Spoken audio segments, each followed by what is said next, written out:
Commentary. The big news making its way from the World Economic Forum in Davos, Switzerland Friday was George Soros having accused Facebook, yes, Facebook, of being in cahoots with Donald Trump to keep the president in the White House. The Onion, Babylon Bee, Saturday Night Live, are just plain ordinary fake news? None of the above.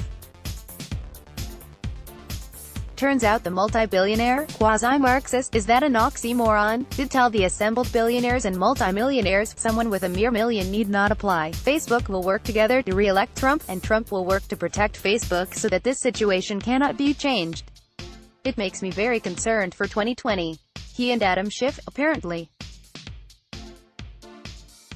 Among his endless assertions during the impeachment trial, Schiff declared Trump's removal by the Senate mandatory because the president would cheat in the 2020 election. Nevertheless, Soros, last seen funding every social justice warrior he could find with a law degree to run for district attorneys across America, actually has a history of opposition to social media.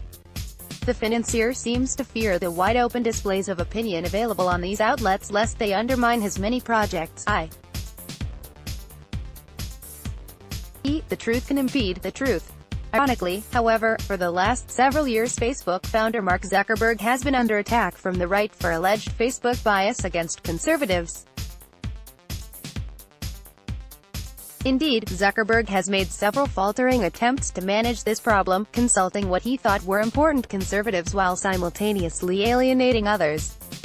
Meanwhile, the bias has continued to grow, as it did even more at the other tech behemoths Google and Twitter, not just because of the policies of their higher-ups, but because their younger staffs, who manage the day-to-day and devise the latest algorithms, leaned determinedly left. The evidence of how far it had gone became clear when Google fired engineer James Damore for daring to waver an inch or two from the politically correct line on females in the sciences.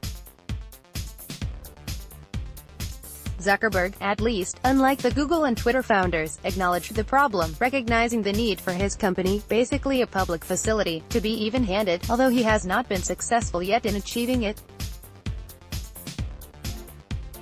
He deserves some credit, nonetheless.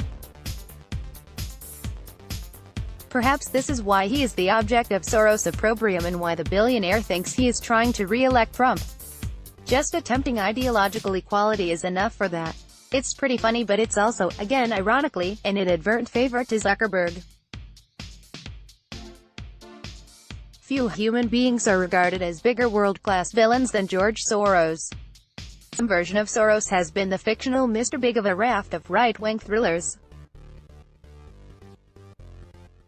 Just ask Brad Thor, and, as we all know, the enemy of my enemy is my friend. If this, the left's most active and generous global donor, dislikes Zuckerberg, then there must be something to like about the Facebook founder. But I suspect this won't last that long or go that deep. The problem of anti-conservative bias in social media is too pervasive. Simultaneously, the power of big tech is too great. I wouldn't doubt, much as he's supposedly on the Trump train, at least if you believe Soros, Mark Zuckerberg will find himself in the right's crosshairs soon enough. But beneath all this is a conundrum that, like the proverbial chicken, may come home to roost as we approach election 2020. Just who will support the kings and queens of Silicon Valley, at present the world's most successful capitalists? Formerly, the Democratic Party, capitalists masquerading as socialists but only for electoral purposes, was their home. All good, but things have changed. Now the Democratic candidate may be a communist masquerading as a socialist. At the best they will be a socialist party. Will this work for Silicon Valley? Well, they work with China, but Xi Jinping may be more capitalist than Bernie. Mark Zuckerberg may not really be a Trump backer, but George Soros and the Democrats may be turning him into one. Sooner than you think. Peter Thiel, the entrepreneur, early investor in Facebook and PayPal, may not be the only Trump supporter in California. Senior political analyst Roger L.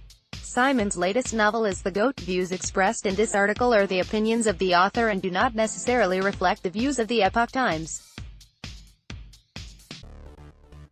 Let's block ads. Why?